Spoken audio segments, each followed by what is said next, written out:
Ek het dit al baie gesê, goeie dade en goeie werke kan jou nie red nie.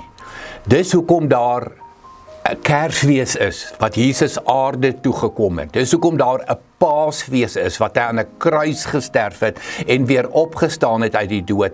Want dis nie my en jou goeie werke wat redding bring nie. Nee.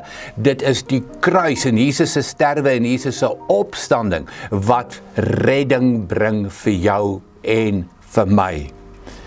Maar goeie dade het 'n verskriklike belangrike plek. Wanneer ons gered is, wanneer ons onsself kinders van die Here kan noem, hoor mooi weer Paulus se woorde in Efesiërs 2 vers 10. Nee, God het ons gemaak wat ons nou is. In Christus Jesus het hy ons geskep om ons lewe te wy aan die goeie dade waarvoor hy ons bestem het. So as jy 'n doel in die lewe soek, dan gaan dit in die eerste plek om Jesus te ontmoet, om Jesus te leer ken en om regtig in 'n verhouding met God te staan en vanuit dit al jou tyd en jou energie en jou menswees te gee vir die goeie dade, hoor mooi hierdie woorde, waarvoor hy ons bestem het. Dit is jou doel op aarde.